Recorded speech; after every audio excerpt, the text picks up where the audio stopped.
Bismillahirrahmanirrahim. Assalamualaikum warahmatullahi wabarakatuh. Alhamdulillahi rabbil alamin. Allahumma fasalli wa sallim ala sayyidina wa nabiyyina wa maulana Muhammadin sayyidil anbiya'i wal mursalin, sayyidil malaikati wal insi wal jinni ajma'in, wa ala alihi wa ashabihi wa azwajihi wa dhurriyyatihi wa man tabi'ahum bi ihsanin ila yaumiddin, amma ba'du.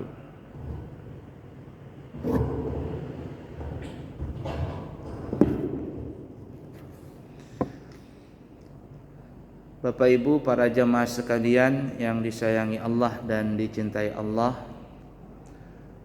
alhamdulillah wa syukurillah, kita bersyukur kepada Allah Subhanahu wa taala. Sekarang kita berada di tahun baru Islam 1446 Hijriah. Alhamdulillah, mudah-mudahan di tahun ini Allah Subhanahu wa taala memberikan anugerah, kebahagiaan, kesenangan zahiran wa batinan buat kita, buat keluarga kita dan seluruhnya sampai seterusnya, sehingga kita nanti mati dalam keadaan husnul khatimah, mengucapkan kalimat tauhid la ilaha illallah Muhammad Rasulullah sallallahu alaihi wasallam. Allah ridha kepada kita dan kita ridha kepadanya dengan membawa ampunan dari segala dosa-dosa yang pernah kita lakukan. Amin, Allahumma amin ya rabbal alamin. Bulan Muharram, apabila kita masuk di bulan tersebut, maka orang sering mengatakan namanya bulan untuk berhijrah, maka disebut namanya bulan Hijriah, ya. Yang mana momentum bulan Muharram ini adalah momentum dengan namanya hijrah. Hijrah itu ada terbagi menjadi dua bahagian. Ya, kalau kita definisikan hijrah itu adalah hijrah, yaitu beralih dari sesuatu yang tidak baik menuju kepada yang baik. Berpindah dari satu tempat kepada tempat yang lain. Berpindah dari satu lokasi kepada lokasi yang lain dan bertetap di tempat itu, di lokasi tersebut, maka ini disebut namanya hijrah. Nah, hijrah itu terbagi menjadi dua. Yang pertama, hijrah secara fisik. Dan ini ada di zaman Nabi kita Muhammad sallallahu alaihi wasallam. Dari saat perintah hijrah itu datang, dan itu yang paling besar adalah hijrah ke kota Madinah. Para sahabat berangsur-angsur mereka berpindah dari kota Mekah menuju kota Madinah. Makanya orang yang datang dari Mekah menuju Madinah disebut namanya kaum muhajirin, artinya orang-orang yang berhijrah, muhajirin. Sedangkan orang-orang Madinah, penduduk kota Madinah, disebut namanya kaum apa? Ansar, artinya orang-orang yang penolong. Muhajirin, orang Mekah yang berpindah ke kota Madinah. Kemudian yang di Madinah disebut namanya kaum Ansar, orang-orang penolong. Ya, mereka yang menolong para sahabat yang berasal dari kota Mekah dan sekitarnya, yang mereka di awal keislaman mereka pada saat berada di kota Mekah itu mereka sangat tercekam, mereka sangat tertekan, baik secara fisik ataupun mental. Ya, kalau mental mereka itu mereka selalu diganggu, mereka selalu ditakut-takutin, ya, mereka tidak bisa berkomunikasi dengan sesama secara baik, sangat dicekal sekali. Ya, fisik mereka pun sampai ada yang dipukul, ada yang dicambuk, bahkan tidak sedikit yang dibunuh oleh orang-orang Quraisy.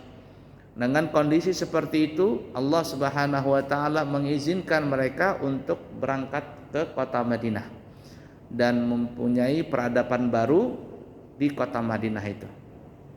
Yang mana dulu Madinah itu bukan namanya Madinah.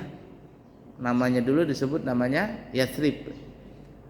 Datanglah Nabi dengan sahabatnya di situ, maka Nabi pun merubah kota yang bernama Yathrib berubah menjadi namanya Al-Madinatul Munawwarah. Madinah, kota Al-Munawwarah yang bercahaya. Dan sampai sekarang itu luar biasa kota Madinah.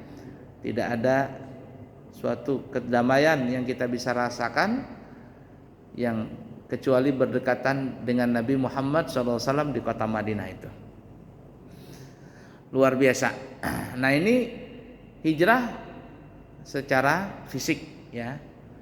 Siapapun yang ikut kepada Nabi berhijrah ke kota Madinah maka disebut hijrah namanya. Nah, tapi para sahabat ini ada yang mereka itu hijrahnya itu ada mungkin sebagian yang bukan karena Allah Ta'ala, ya. Makanya disebutkan dalam hadis itu, faman kana hijratuhu ilallah wa rasulih fa hijratuhu ilallah wa rasulih. Siapa yang berhijrah ke kota Madinah ini niatnya karena Allah dan Rasulnya, perintah Allah dan mengikuti perintah Rasul, mereka berhijrah karena itu, bukan karena yang lain. Maka kata Nabi, hijrahnya adalah karena Allah dan Rasulnya. Artinya dia mendapatkan nilai besar, pahala yang sangat besar sekali karena berhijrah dari kota Mekah menuju kota Madinah. Faman kana hijratuhu ila dunya aw imra'atin tunkihuha. Tapi kalau ada orang yang berhijrah dari kota Mekah menuju kota Madinah, niatnya itu karena dunia. Di kota Mekah susah cari usaha. Waktu di kota Mekah saya susah bekerja, saya susah berdagang, saya mau pindah ke Madinah. Untuk apa? Untuk bisa kerja, untuk jualan. Pokoknya niatnya dunia. Mungkin ada sebagian seperti itu. Maka kata Nabi, niatnya adalah hasilnya cuma dunia. Awim ratin tongkehuha, atau mungkin niatnya karena perempuan. Di kota Madinah itu perempuannya cantik. Kalau mau nikah murah lagi. Umpaman ya, sudah cantik, murah, perempuannya baik-baik. Ayo kita berangkat ke sana. Mungkin ada yang ke sana karena perempuan. Maka yang niat seperti itu kan Nabi, ya dia hasilnya cuma dapat satu, menikah saja. Tapi untuk mendapatkan pahala itu jauhlah berbeda.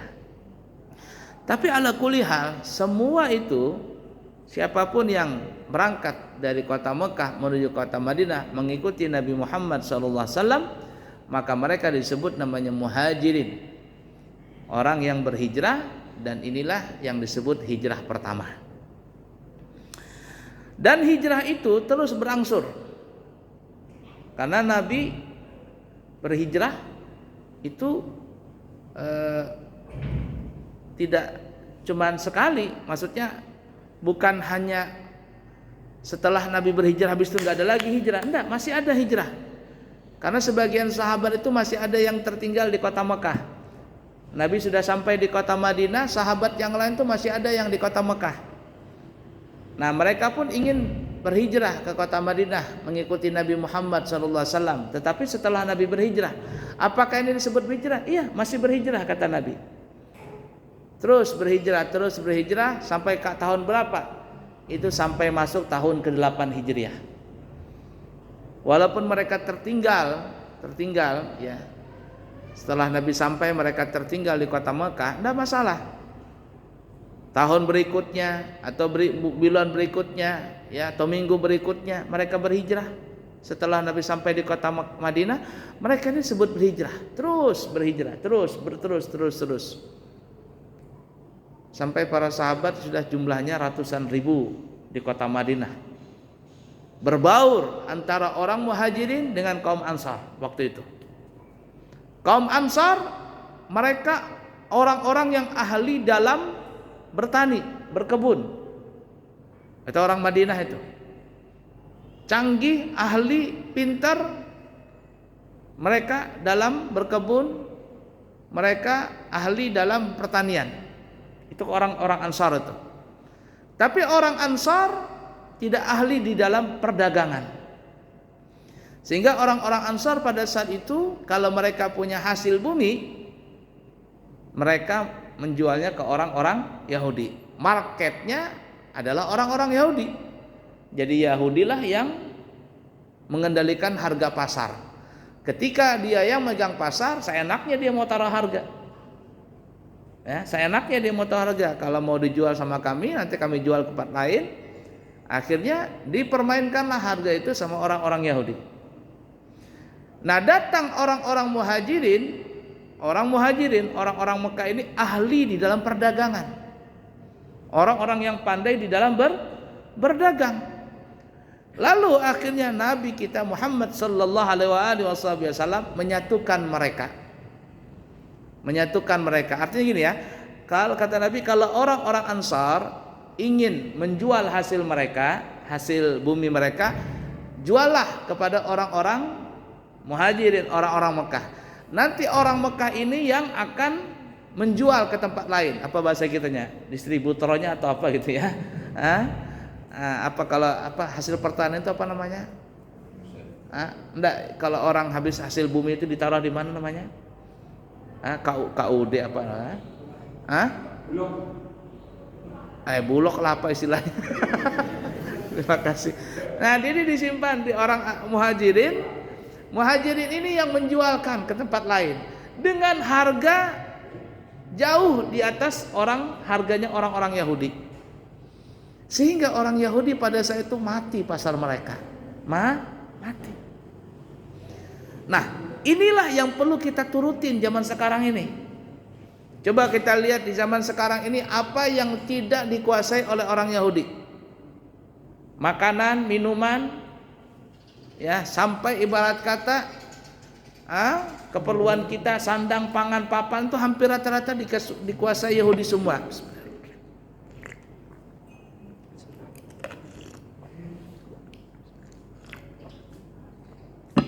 Makanan siap saji,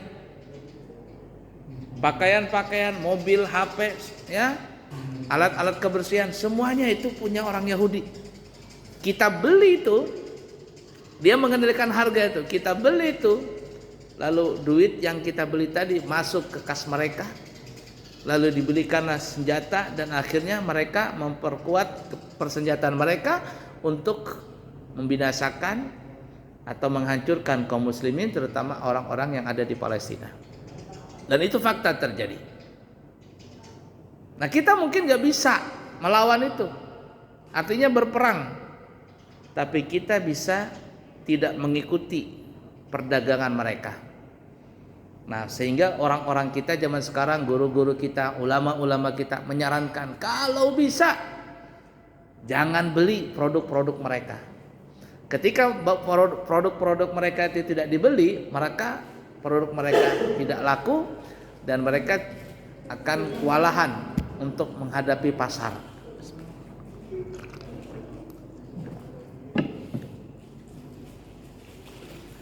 Alhamdulillah, saya baru siang tadi datang dari Mekah, artinya pulang haji baru siang tadi, zuhur baru datang tadi.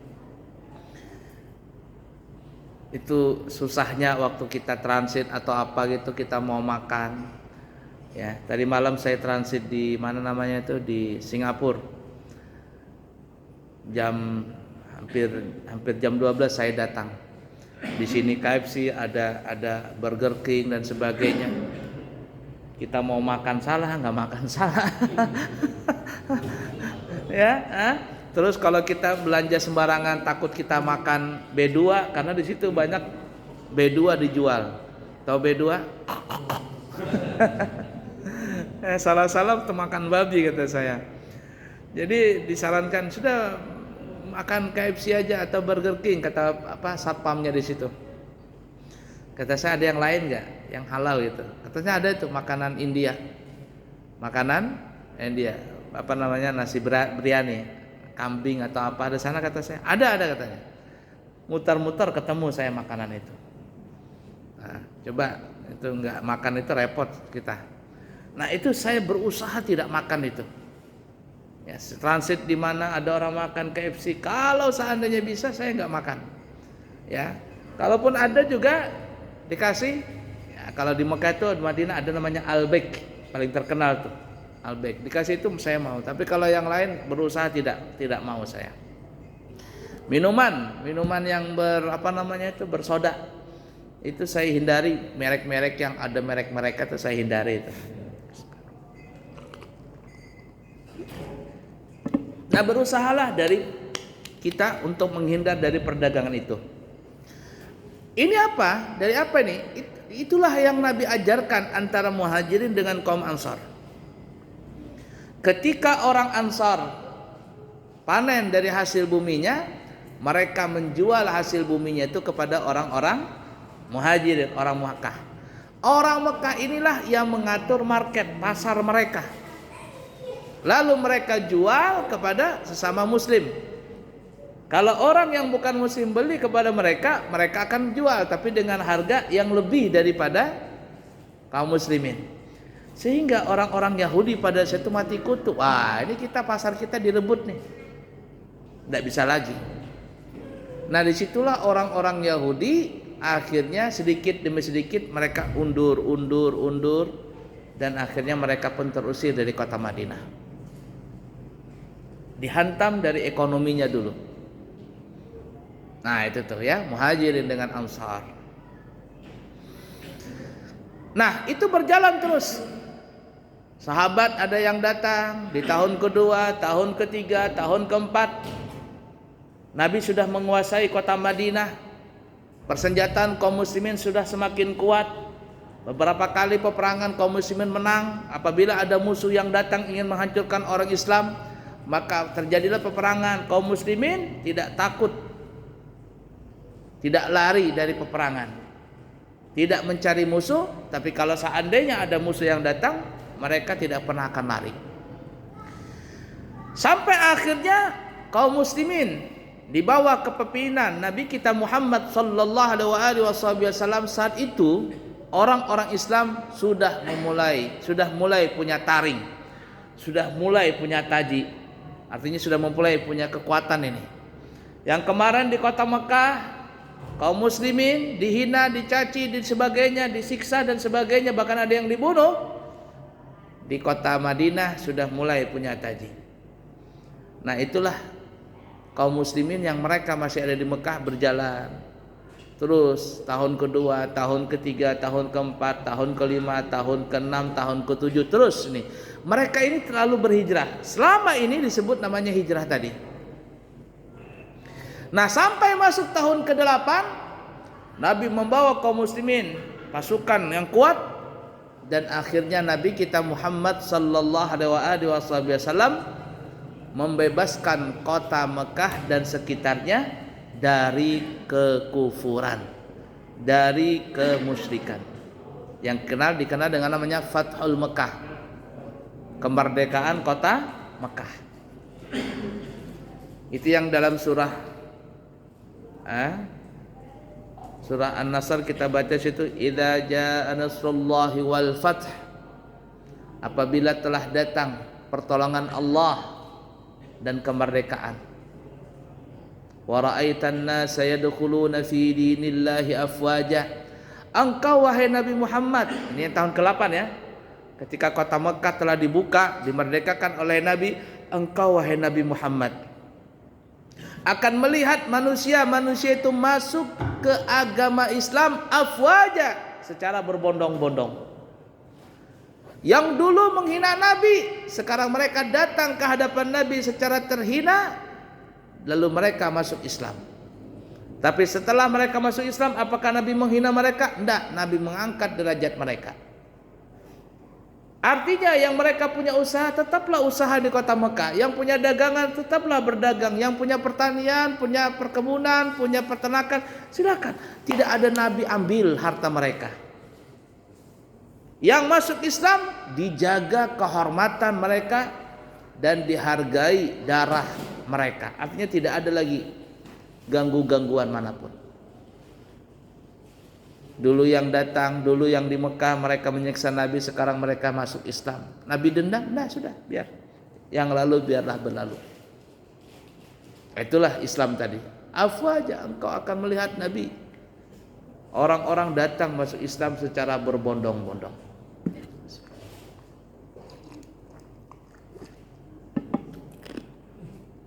Lalu apa kata Nabi? Nah, setelah Fathul Mekah, kata Nabi, bahasa kitanya, saat ini kata Nabi setelah kota Mekah direbut kemerdekaannya, alias dimerdekakan dari kemusyrikan. Siapa yang saat ini kata Nabi setelah merdeka kota Mekah tidak ada lagi orang kafir, semuanya orang Islam. Lalu ada orang yang pindah dari Mekah ke kota Madinah, maka itu bukan lagi disebut hijrah. Ya, tahun 28 ya.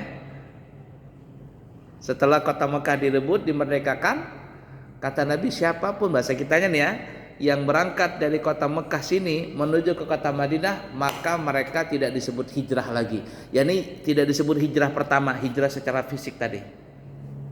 Enggak, artinya sudah selesai hijrah ini. Tapi kata Nabi, hijrah itu masih ada secara mental. Yang kedua yang kita sebutkan, hijrah yang kedua secara mental. Artinya semangat hijrah itu masih ada. Bagaimana itu? Itu yang kita katakan tadi, hijrah secara mental. Dulu ada orang tidak mau sholat, lalu mereka sekarang mendengar, belajar dan seterusnya, mereka tobat lalu sholat. Dulu mereka maksiat, lalu mereka mendapatkan hidayah, kemudian mereka pun akhirnya menjadi yang lebih baik. Ini yang kita kenal sekarang namanya istilah hijrah. Orang itu lagi berhijrah katanya, sedang hijrah. Dan sekarang Masya Allah kita lihat banyak sekali kaum muslimin yang muda-muda ini, mereka berangsur-angsur berhijrah. Mereka berangsur-angsur berhijrah. Bahkan mereka itu berhijrahnya bukan hanya dirinya saja, tapi ngajak orang lain. Kita lihat mungkin di tempat-tempat keramaian ya, tempat-tempat keramaian itu umpama seperti di Jogja ada tempat-tempat orang duduk dan sebagainya, nongkrong-nongkrong. Di sana ada live musik. Ada live musik. Di sini ada live ngaji. Ngaji bareng begitu. Untuk apa? Untuk mewarnai daripada hiburan-hiburan tadi. Nah, ngajakin orang sedikit demi sedikit. Yang tadi mungkin di sana terlalu banyak terhura-hura ya, berhura-hura, akhirnya ngelihat ini masuk sedikit demi sedikit. Siapa yang belajar itu? Mereka-mereka yang dulu narkoba. Siapa yang belajar itu? Mereka-mereka yang dulu mungkin naudzubillah min dzalik menjual kehormatan mereka. Siapa mereka itu? Yang dulu mereka adalah orang yang bertato-tato. Makanya kita lihat orang-orang yang berhijrah itu ada mungkin yang bertato dan sebagainya. Inilah yang disebut berhijrah. Hijrah secara mental. Kalau hijrah yang kayak zaman Nabi tuh nggak ada lagi. Tidak ada lagi. Tapi hijrah mental ini masih ada. Sampai kapan? Sampai hari kiamat. Intinya siapa yang berubah, yang dulunya jelek kemudian berubah menjadi baik, atau istilah zaman dulu sering dikatakan minadz-dzulumati ilan nur, dari alam kegelapan menuju alam terang benderang. Wah, ini nih. Itu yang disebut hijrah. Apa saja kita? Mungkin dulu kita jahat, sekarang kita jadi baik. Ini orang-orang yang pulang haji ini kan banyak tuh yang berhijrah ya. Terus terang saya pribadi itu senang ya ngelihat orang kalau pulang haji itu disambut begitu ya. Yang pulang haji ini pakai pakaian Arab gitu ya. Perempuannya juga begitu. Senang saya ngelihat. Saya senang begitu. Kata saya banyak orang disambut, cuman saya nggak disambut kata saya. Saya pulang nggak ada yang nyambut, cuman istri saja. Kata saya kenapa? Karena keseringan bolak-balik Mekah sudah, jadi biasa saja. Tapi yang itu jamaah-jamaah saya itu ya Allah senang ngelihat mereka disambut selamatan, rabbanaan semuanya. Kayak mana ketika Nabi datang ke kota Madinah disambut, ya? Tala'al badru alaina min thaniyatil wada' wajaba syukru alaina mada'a lillahi da. Gitu kan ya? Orang pergi haji itu disambut. Tapi bukan hanya sambutannya, itu kan seremonial. Hijrahnya ini gimana? Kalau ada orang pulang dari haji, dulunya tidak sholat, sekarang jadi sholat, hijrah dia. Sama tuh dengan hijrahnya Nabi, ya, yang kayak hijrahnya Nabi zaman dulu. Kalau dulu mungkin dia suka main judi, apa sekarang zamannya judi apa namanya, judi online apa slot kapal itu. Saya nggak paham, terus terang nggak paham saya itu.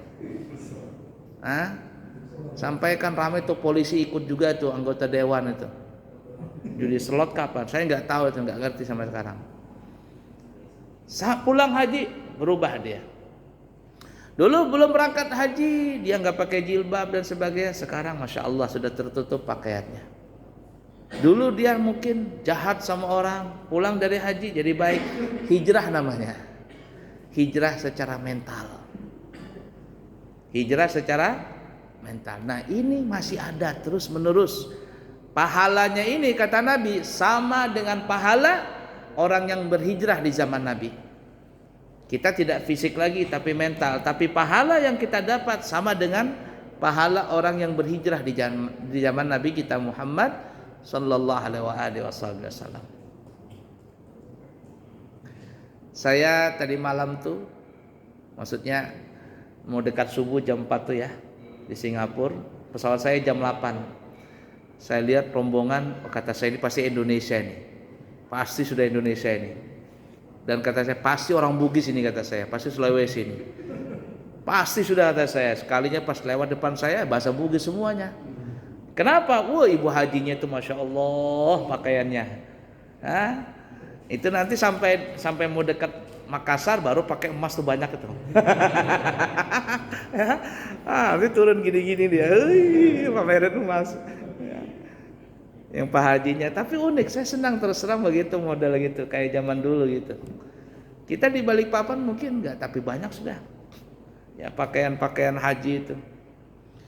Nah mereka yang pulang haji itu biasanya apa ya? Masya Allah 40 hari rajin ke masjid tuh. Ya 40 hari rajin ke masjid, pakaiannya pakai surban, terus pakai kopiah haji. Karena kan orang apa namanya ini mitos orang kita itu, orang yang pulang haji itu 40 hari itu doanya kabul. Doanya kabul, itu mitos kita. Dan memang subhanallah orang pulang haji itu kan apa namanya dosa-dosa terampuni. Apalagi tahun ini ngeri banget hajinya. Dengar aja kan berita. Ngeri. Arti ngeri itu banyak ketangkapan. Ya, ditangkap, dibuang ke Jeddah.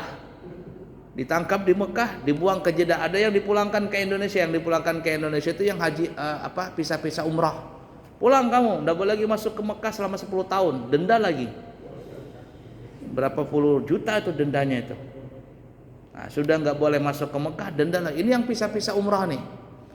Kalau pisah ziarah itu nggak boleh dipulangkan ke Indonesia, enggak, ditaruh di Jeddah. Ditangkap di Mekah, dibuang ke Jeddah. Masuk lagi ke Mekah, bayar 2.000 real. Jalan padang pasir. Berapa 2.000 real itu? Hampir 8 juta, 8 juta lebih itu. Ada yang 2 kali bolak-balik itu. Ada yang 3 kali ketangkap, buang lagi ke Jeddah, masuk lagi, ketangkap lagi, masuk, buang lagi ke Jeddah, tangkap lagi, masuk lagi. Sampai ada yang malam tanggal 9 Arafah itu, kata cerita orang ini, kena tangkap, dibuang ke Jeddah. Berangkat lagi dia ke Arafah itu dengan mengeluarkan duit yang sangat banyak. Ngeri perjuangan haji tahun ini. Makanya banyak yang gulung tikar itu. Ada yang 1 miliar, 3 miliar, bangkrut nih. Hampir travel nggak ada yang untung. Katanya hampir semuanya rugi. Ada yang bangkrut, ada itu ya, jamaahnya nggak berangkat, bangkrut sudah. Luar biasa itu beratnya Mbak itu. Bukan hanya fisik, mental, harta, dikeluarkan semuanya. Orang pergi haji, makanya pulang dari haji itu mitos kita ini kan 40 hari 40 malam itu doanya kabul. Bahkan ada jamaah tuh ya, belajar dia baca doa selamat. Waktu di Mekah tuh belajar doa selamat, doa arwah belajar. Kenapa Pak belajar? Saya ini pulang pasti disuruh baca doa selamat katanya. Doa arwah tuh pasti sudah nanti katanya. Orang jangan kamu kan. Orang kan minta doa katanya. Doa selamat kah, doa talak bala kah, doa itu. Belajar dia di Mekah itu. Pulang nggak canggung lagi. Nah, subhanallah, itu orang kita itu. Kayak orang pulang haji itu kayak dianggap wali begitu.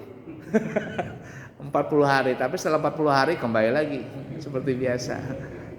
Haji tomat. Nah, berangkat tobat, pulang kumat. Ya ala kulli hal seperti itu ya. Nah, kembali, jadi itulah yang disebut namanya hijrah sekarang ini, hijrah secara mental. Ya, hijrah yang zaman Nabi, hijrah secara fisik itu tidak ada lagi. Semangat hijrah itu terus ada, dan inilah yang mesti kita tanamkan kepada diri kita dan keluarga kita. Yang sering bohong, jangan lagi bohong. Yang suka nipu, ngurangi timbangan, takaran, ukuran, jangan lagi. Umur, ingat umur kata orang. Ya, yang berhutang nggak bayar-bayar, bayarin. Ini hutang sana sini nggak dibayar-bayar, mati bawa hutang, jangan. Yang sering ngutang di bank pakai bunga, jangan lagi. Tobat sudah, tobat. Ya, bertobat. Yang narkoba, judi, selingkuh, zina, tobat semuanya. Kalau kita bisa merubah mental kita menjadi lebih baik, maka itu yang disebut namanya hijrah secara mental. Pahalanya sama dengan pahala hijrahnya para sahabat di zaman Nabi kita Muhammad sallallahu alaihi wasallam. Ini yang kata Nabi, kata Allah Ta'ala, ku anfusakum wa ahlikum nara, jagalah dirimu dan keluargamu dari api neraka. Bagaimana menjaga mereka itu? Jaga mereka dari perbuatan yang dibenci Allah. Hindari diri kita dulu. Ku anfusakum kata Allah, jaga dirimu. Wa ahlikum dan keluargamu. Siapa keluarga kita? Keluarga yang paling dekat yang kita wajib nafkahi dulu. Istri, anak, orang tua. Istri, anak, orang tua ini. Keluarga kita ini yang paling dekat. Karena ini keluarga ahli waris yang tidak pernah terhalang dengan siapapun juga. Suami, istri, anak, orang tua. Nih.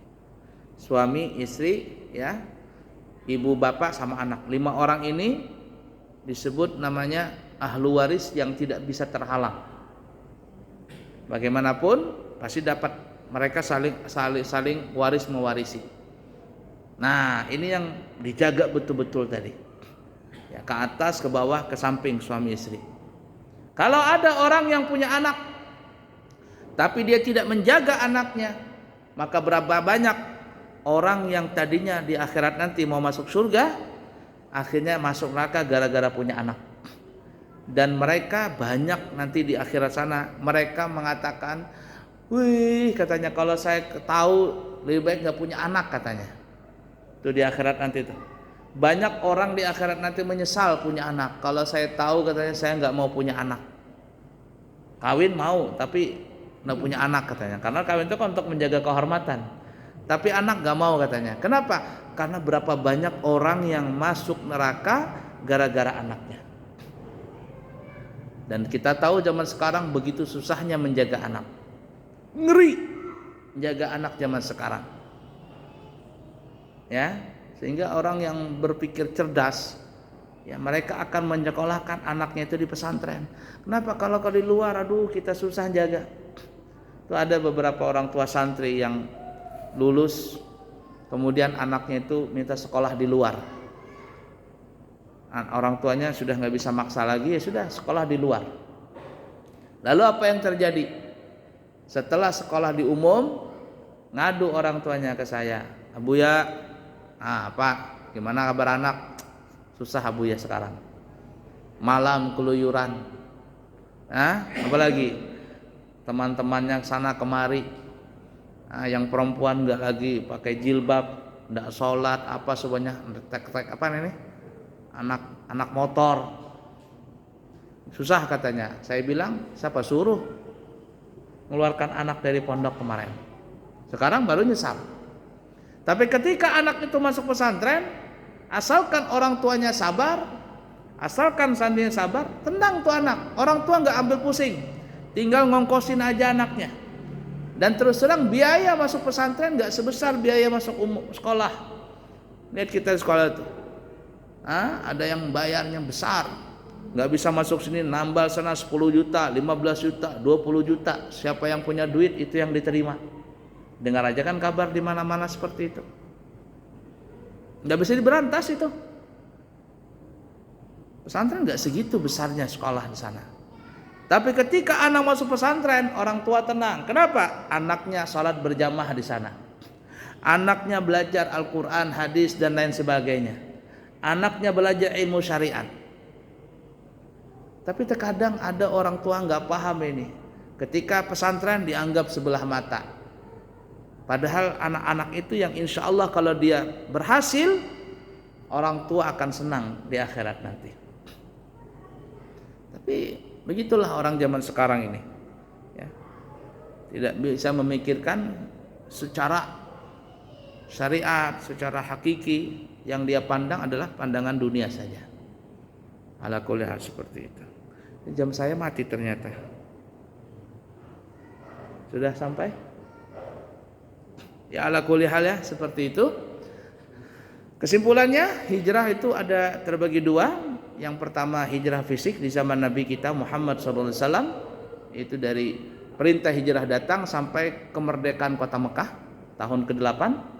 Dan yang kedua hijrah secara mental, yaitu dari Fathul Mekah, kata Nabi, hijrah yang secara fisik gak ada lagi, tapi mental masih ada. Siapa yang berubah dari yang buruk menjadi baik, dari kegelapan menuju terang, maka orang seperti itu disebut namanya berhijrah. Hijrah yang sekarang ini pahalanya sama seperti halnya hijrah di zaman Nabi kita Muhammad sallallahu alaihi wasallam.